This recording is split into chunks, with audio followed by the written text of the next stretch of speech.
Beliau lahir di Lok Semawe pada tanggal 31 Oktober 1981. Masih muda belia. Semoga beliau diberikan panjang umur dalam keberkahan, dalam kemaslahatan bagi umat. Beliau putra dari ibunda beliau bernama Cetni Nursiah. Beliau mempunyai, Sayyid Qori ini mempunyai 3 orang putra. Tidak kami bocorkan berapa istri beliau. Yang ingin tahu cukup capek.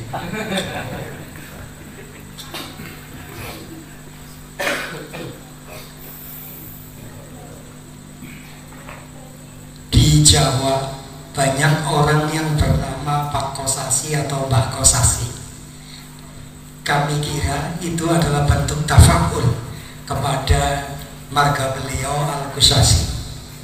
Ini luar biasa, tafakul kepada marga beliau yang Al-Kusasi ini. Beliau jauh datang dari Nangro Aceh Darussalam. Kemarin mungkin jenengan semua sudah melihat dalam YouTube yang tidak tersorot tatkala beliau disuruh untuk diam. Beliau dengan gagah berani langsung bangkit.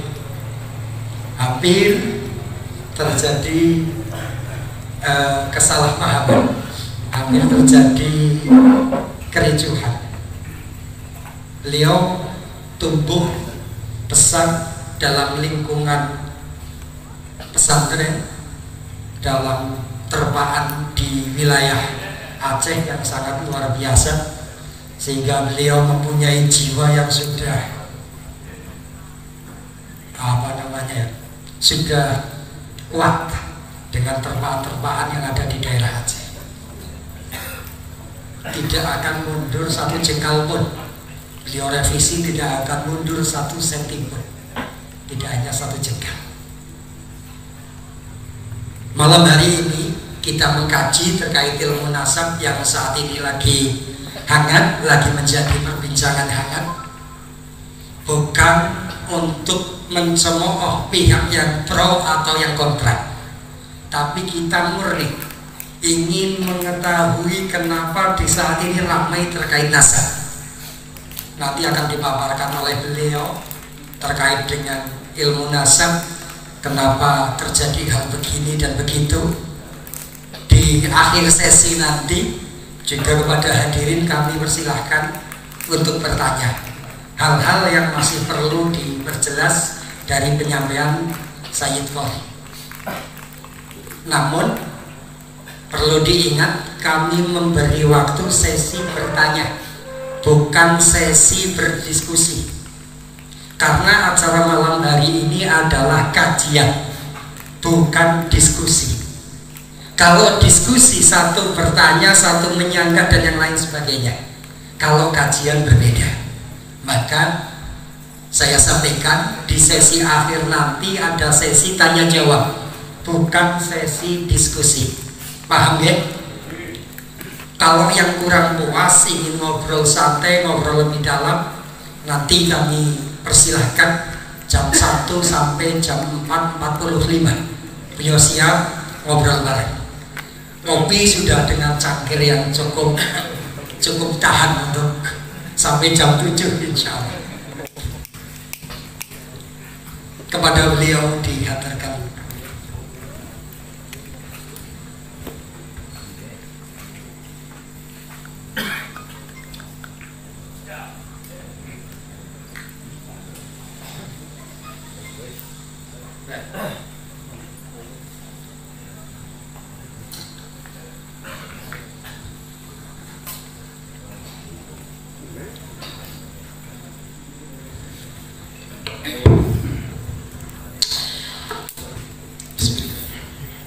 Assalamualaikum warahmatullahi wabarakatuh.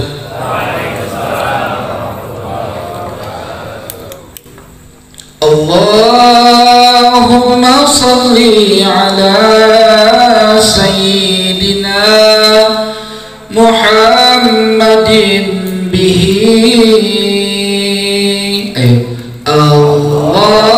اللهم صل على سيدنا محمد به يحصل لنا كل المنى يحصل لنا كل المنى يحصل لنا كل المنى اللهم صل على سيدنا محمد به اللهم صل على سيدنا محمد به يحصل لنا كل منى يحصل لنا كل المنى يحصل لنا كل المنى. Coba diangkat tangannya. Ya waliyal hasanati ya rafi'at darajati ya waliyal hasanati ya rafi'at darajati كفر عنا السيئات واغفر لنا الخطيئات كفر عنا السيئات واغفر لنا الخطيئات. الفاتحة. الشيطان الرجيم. بسم الله الرحمن الرحيم. الحمد لله رب العالمين الرحمن الرحيم مالك يوم الدين إياك نعبد وإياك نستعين اهدنا الصراط المستقيم صراط الذين أنعمت عليهم غير المغضوب عليهم ولا الضالين آمين يا رب العالمين. الحمد لله الذي خلقنا من ذكر وأنثى وجعلنا شعوبا وقبائل والصلاة والسلام على سيدي بني إسماعيل سيدنا محمد وعلى آله وأزواجه وصحبه الذين زينهم الله تعالى بأحسن الشمائل ونزههم من الحقارات والرذائل. Amma ba'du. Yang saya hormati dan saya muliakan sahibu hadzal zawiyah, yaitu al-mukarram wal muhtaram, zuriyah daripada Sunan Derajat, tidak lain dan tidak bukan, yaitu Kiai Syarif Salim, yang semoga beliau senantiasa Allah Subhanahu wa Ta'ala lindungi dan berikan keberkahan di balik ilmu yang beliau sampaikan kepada kita semua. Amin ya rabbal alamin. Dan kita doakan supaya beliau senantiasa keluarganya dijadikan oleh Allah Subhanahu wa Ta'ala keluarga yang sakinah, mawaddah, warahmah. Ya, sakinah, mawaddah, ada sakinah, ada si mawaddah, ada sirahmah. Betul-betul. Yang saya hormati pula pembawa acara, kalau nggak salah namanya Kiai Taufik, betul-betul. Nah, semoga beliau dilimpahkan oleh Allah keberkahan dunia dan akhirat, dan berikan kesehatan oleh Allah Subhanahu wa taala. Kita doakan supaya beliau agak naik badannya, biar gemukan dikit, biar nggak kelihatan kurus banget begitu ya. Ya, alhamdulillah. Dan hadirin semua yang hadir di sini yang nggak bisa saya sebutkin satu persatu namanya, namun tidak mengurangi rasa hormat dan ta'zim saya. Dan mudah-mudahan antum semua yang pernah berguru kepada ulama berkah ilmunya. Yang punya anak dan istri, semoga anaknya menjadi anak yang saleh, istrinya menjadi istri yang salehah. Amin ya rabbal alamin. Dan harapan kita terakhir semua ini mati dalam keadaan husnul khatimah, dipertemukan dengan kekasih hati kita baginda Nabi Muhammad sallallahu alaihi wasallam, sehingga kita masuk dalam surganya. Kalaupun gak masuk Firdaus, penting surganya dah, alhamdulillah. Firdaus yang kita harap, ya enggak, harapannya surga yang tinggi, betul tak? Tapi nggak masuk yang tinggi, yang rendah aja nggak apa-apa lah ya, benar Pak. Daripada masuk neraka sakit Pak, mendingan masuk surga, betul-betul. Maka kalau ingin masuk surga, sing jujur jadi manusia, jangan macam-macam lah, yang lurus-lurus aja. Apalagi sekarang akhir zaman, fitnah bertebaran di mana-mana. Yang benar terlihat bisa menjadi seperti bohong, kebenaran bisa seperti kebohongan, kebohongan malah sebaliknya bisa menjadi seperti kebenaran. Ini pusing zaman sekarang ya. Seandainya masih ada Tuan Syekh Hasyim Asy'ari pun, beliau juga minta doa meninggal kayaknya kan di zaman sekarang ini. Kenapa? Ya beginilah, sekarang Ustadz kepepet di pinggir jalan, naik mobil, tahu tol kan nggak ada toilet, kepepet pingin kencing, pakai baju gamis, ya nggak, turun dari mobil, minggir di samping dia kencing, ya kebetulan kencingnya jongkok. Kalau Ustadz pun ya nggak ada Ustadz kencing berdiri, benar-benar ya. Itu ada yang YouTuber, ini hati-hati YouTuber kadang-kadang sampai geledek YouTuber, dicoting sama YouTuber kan, dibikin judul Kiai akhir zaman, pinggir jalan jadi berak tuh, rame lagi baik, benar-benar. Iya, ini namanya zaman akhir zaman. Nauzubillah. Tuan-tuan semua yang dirahmati oleh Allah, pada perjumpaan ini pertama sekali saya ingin menyampaikan persoalan daripada yang kita sedang viral saat ini, yaitu persoalan nasab baginda Nabi Muhammad SAW. Perlu diketahui bahwa dalam suatu riwayat hadis dari Abi Hurairah, Rasulullah sallallahu alaihi wasallam ia bersabda, qala lana, bersabda kepada kita, yaitu sahabat lah maksudnya, ta'allamu ma min ansabikum ma tasiluna bihi arhamakum fa inna silatar rahmi mahabbatun fil ahli. Artinya apa? Pelajarilah nasab-nasab kalian sesuai yang membuat kalian bisa saling menyambung silaturahmi. Kenapa? Karena silaturahmi itu adalah mahabbatun fil ahli, cinta kepada keluarga. Jadi tuan-tuan ini cinta sama keluarga, cinta ya. Nggak semua berarti, ada yang nggak cinta mana. Cinta keluarga banyak. Kata Nabi dalam satu hadis yang saya nukil dalam kitab Matla'ul Badre, di situ disampaikan bahwa la yalqillaha ahadun bidzambin a'zama min jahalati ahlihi.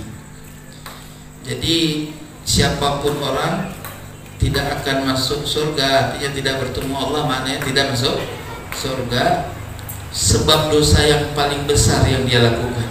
Apa dosa yang paling besar itu? Meninggalkan sanak famili, wabil khusus ahli bait, ya, tinggalin istri, bodoh, gak punya ilmu, anak gak punya ilmu. Berarti kita biarpun jidatnya hitam kapalan, kalau anak kita tidak selamat iman Islamnya karena kebodohan di masa hidup kita, maka gak jadi kita masuk surga. Makanya kalau cinta kepada anak keluarga, bimbing dia, hadirkan dia di pesantren-pesantren supaya paham agama Allah. Betul tidak? Inilah faedah sebenarnya kita mempelajari nasab, supaya kita tahu nih kalau kita punya anak, sampaian ini bisa sampaikan kepada anak sampaian, ya, rajulun atau siapa Fadil, ingat Fadil, ayah pesantrenin kamu supaya kamu mengikuti engkau kamu yang namanya Abdul Majid. Dia itu seorang ulama. Ada kisah yang dapat kita ceritakan kepada anak kita sehingga dia punya semangat mengikuti jejak kakeknya. Betul-betul? Iya. Makanya dari situlah tuan-tuan yang dirahmati oleh Allah. Nah, itu didapat di dalam kitab Musnad Imam Ahmad juz kedua halaman 374. Silakan lihat hadisnya. Di dalam Tarikh Tabari, kitab sahih dan dhaif, judul kitabnya juz pertama halaman 76 disebutkan qala al-hafidh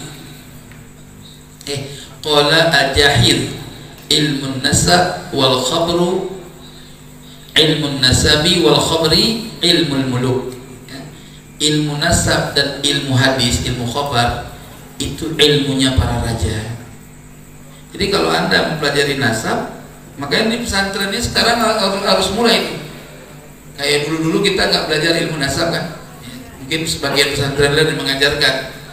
Nah sekarang kita harus ada CBSA nih di pesantren-pesantren untuk mengawali pelajaran ilmu nasab bagi orang yang sudah ngaji kitab I'anah atau Fathul Mu'in, karena udah standar itu. Kan ada bahas masalah waris ya kan. Nah, terus teman-teman yang dirahmati oleh Allah, bukan di pembahasannya.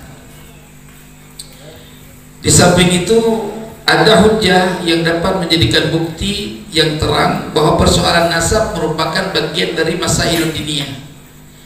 Berdasarkan dua hadis berikut ini ya.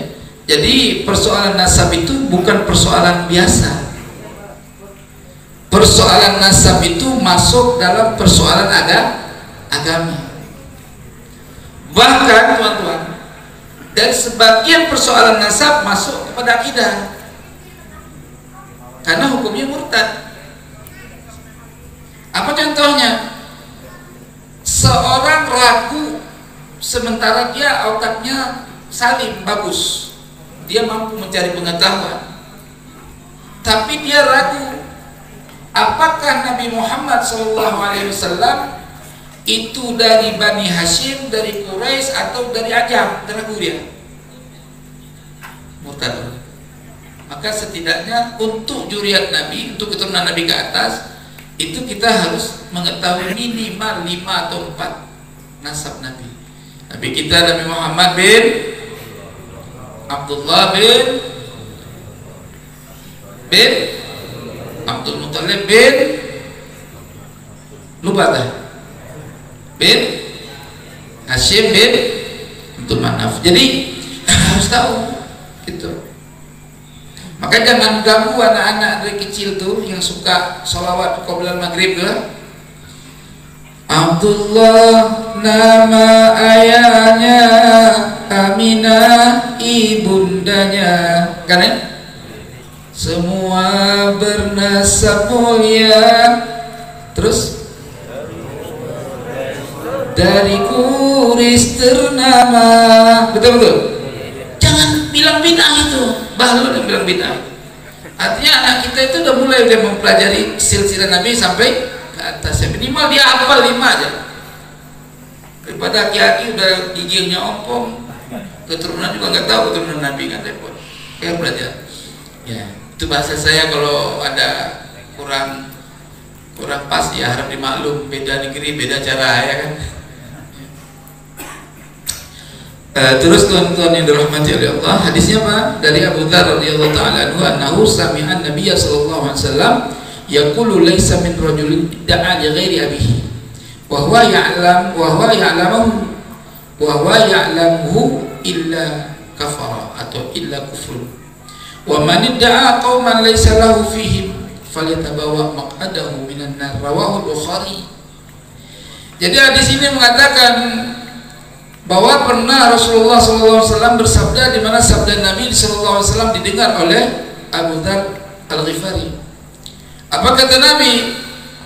Tiadalah seseorang lelaki yang mengaku-ngakui dirinya bukan dari keturunan ayahnya. Dia bilang, saya ini bin Abdullah, padahal bukan Abdullah bapaknya, Abdurrahman bin Abdullah bin apa misalkan bin Saifullah, padahal bapaknya bukan Abdullah bin Saifullah, Abdurrahman bin Jahid misalkan. Ini misalkan ini mah ya, berarti dia sedang mengaku bukan dari bapaknya. Apa kata Nabi? Wa huwa ya'lamu, namun dia sengaja, dia tahu kalau dia itu bukan anaknya siapa tadi? Abdullah, anaknya Abdurrahman, bapaknya Abdurrahman. Dia nggak demen bapaknya jelek, gitu. Hidungnya pesek, dia demennya Abdullah hidungnya mancung, gitu loh. Paham nggak kira-kira? Ya. Akhirnya dia ngakui bapaknya Abdullah, gitu. Padahal Abdullah ini punya anak lain, punya anak sendiri. Apa hukumnya? Kufur faqat kafara dalam riwayat lain. Tapi jangan nanti makna kufur itu murtad, bukan. Kufur itu maknanya kufur nikmat, hukumnya haram, dosa besar. Yang marah lagi, wa man da'a qauman laisa lahu fihim, siapa orang yang mengaku-ngaku satu kaum, ya, Anda bukan Al-Haddad, ngaku Al-Haddad, sampean bukan keturunan Wali Songo, ngaku Wali Songo. Ya, data maksain. Tahu data maksain? Tak comot sono, comot tanya sini, tanya sono, nyusun sendiri. Ya kan? Dia mengaku satu kaum, padahal dia bukan kaum itu. Bukan keturunan Wali Songo. Paham? Nah, fal yatabawa maq'adahu minan nar. Siap-siap masuk neraka jahanam. Neraka apa? Biar jidatnya hitam dia, maksudnya jidat hitam doyan ibadah gitu. Jelas kira-kira? Wa ma'na idda'a intasaba wa kafara ay kufrun bi ni'mah, Ibnu bahas tadi. Dan makna idda'a itu mengaku-ngaku, intasaba artinya idda'a itu maknanya intasaba, wa kafara dan maknanya kafara itu kufrun ni'mah allati kanat li abihi alaihi. Jadi sebenarnya dia kufur nikmat. Kenapa dia kufur nikmat? Dia sebenarnya udah untung lahir dari anaknya yang bernama bapaknya Abdurrahman. Syukur aja nikmat itu, walaupun bapak kita jelek, hidungnya pesek, kulitnya hitam, matanya belok, gitu kan. Lah bapak kita udah itu, bersyukur daripada lahir dari binatang. Coba, syukur mana? Syukur kita dilahirkan jadi manusia. Ya, daripada lahir dari anak kambing, betul nggak? Belum kayak puas hidup udah kena sembelih tiap haji kan? Repot urusannya. Terus manidda'a ila ghairi abihi wa huwa ya'lamu annahu ghairu abihi fal jannatu 'alaihi haramun. Hadis lain Sahih Muslim.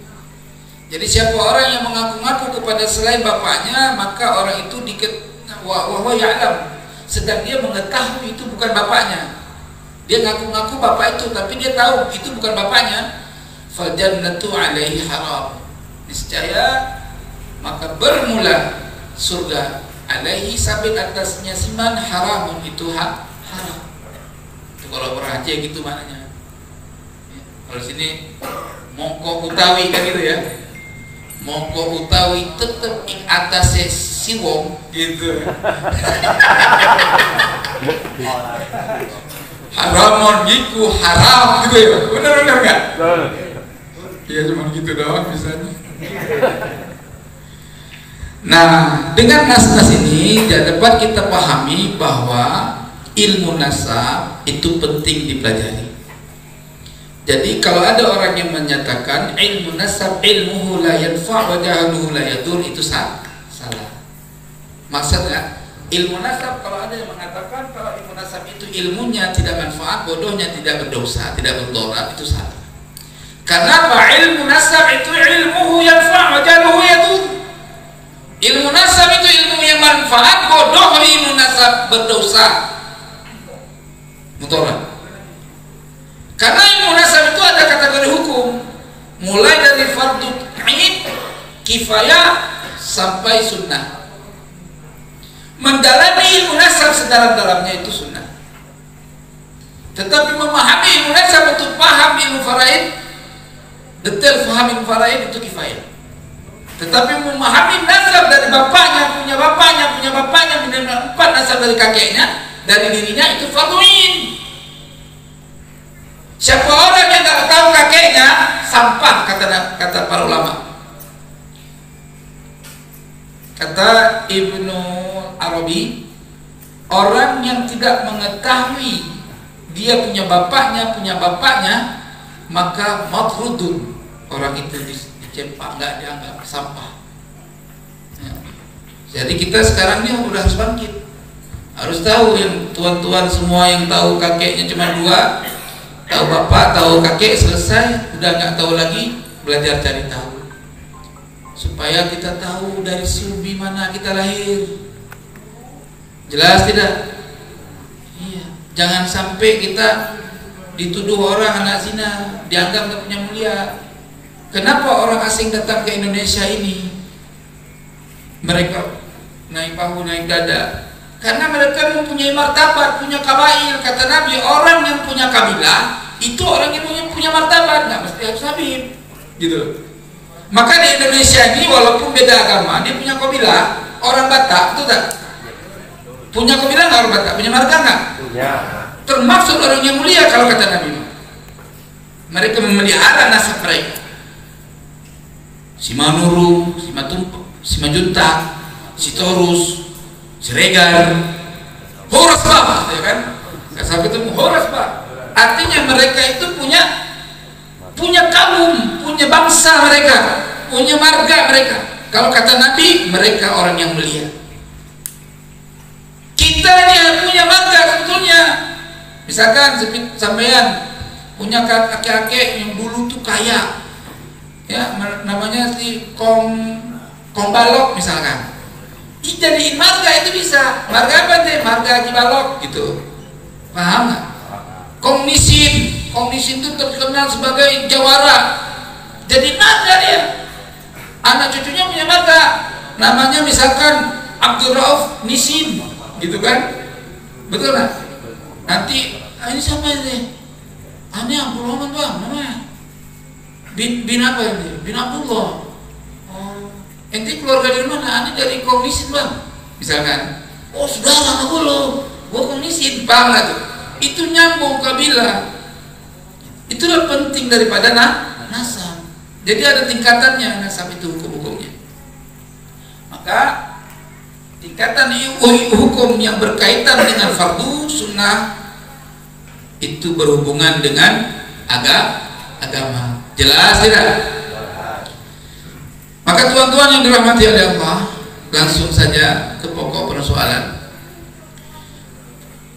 Dalam kategori penetapan nasab, itu seseorang perlu mengetahui kaifiyatu isbatin nasab.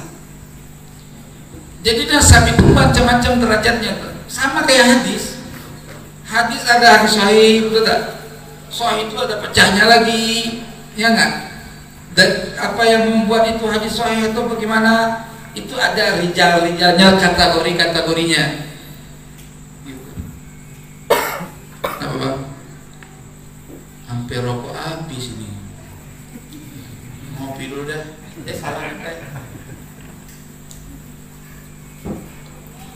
Nah ini kayaknya udah terlalu serius ngomong kita nih. Udah gak tenang ini. Rokok pak, rokok. Udah isep aja, santai aja kan, jam berapa kita mutolah ini namanya.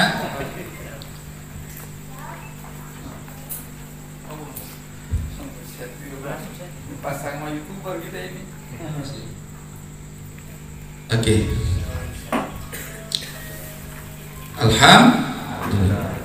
Jadi kategori nasab orang itu menjadi sahih sesuai dengan kaidah ilmu nasab adalah yang pertama, thubutun nasab inda nasabah. Harus ditetapkan nasab itu oleh ahli nasab. Wa qubila 'ala nishatil asliyah. Dan nasab itu kudu diterima sesuai dengan niskhahnya ahli nasab yang asli. Artinya punya manuskrip, punya catatan gitu loh. Loh sekarang ini sampai yang saya bilang sebagai keturunan Nabi, ini kan bicara keturunan Nabi kan. Kalau keturunan Fir'aun nggak masalah, nggak perlu sahih gitu. Alhamdulillah, ini rokok ini nih, rokok karya anak negeri ini. Ya. Artinya Tuhan, kalau udah berbicara kepada nasab Rasul, anak cucu Nabi, tidak boleh kita memang seujon gitu, husnuzon, nggak ada. Husnuzon ada nanti waktu ada saking ikhtilafnya dua pendapat, yang satu kuat, yang satunya kuat, derajat itu azhar, derajat hadisnya kalau dalam fikih kaul azhar. Tahu kaul azhar kan? Muqabil azharnya berarti dhaif. Catatan dhaifnya apa? Tidak boleh diamal kecuali amal nafsi. Nanti ada lagi muqabil asal. Kalau kaidah fikih gitu. Jadi ada kategorinya. Jadi tuan-tuan yang dirahmati oleh Allah, selain itu wattafaqa alaihin nasabuna, dan ittifaq ulama ahli nasab wal al-masyhur yang sudah masyhur dengan bisidqi wal war'i wal amanah. Ahli nasab itu harus sidqi dia. Apa sidq? Harus jujur, harus wara, dan harus amanah.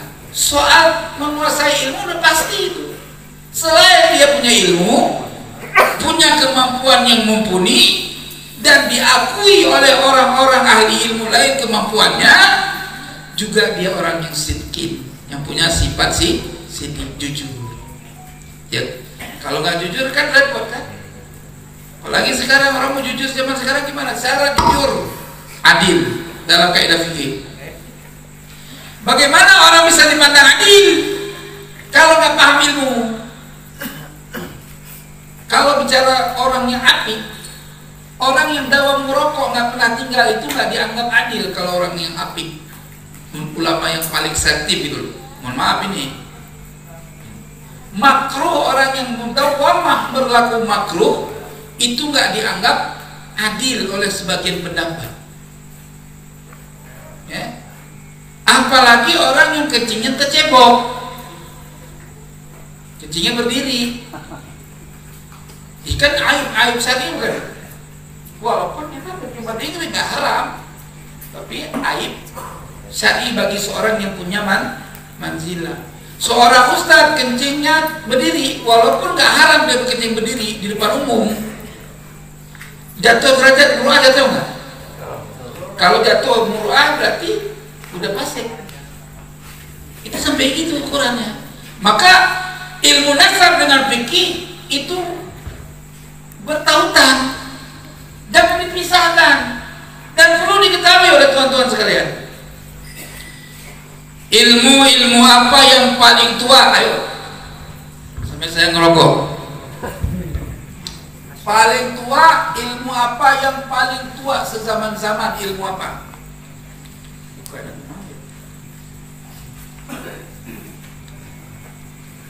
Ngasih rokok atau bicara depan? Passwordnya ada?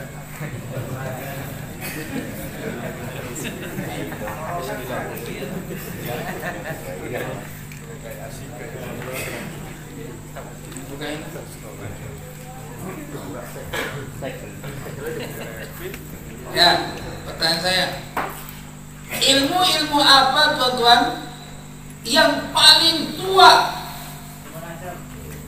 Siapa yang jawab? Tebak-tebak nggak? Iya, tebak-tebak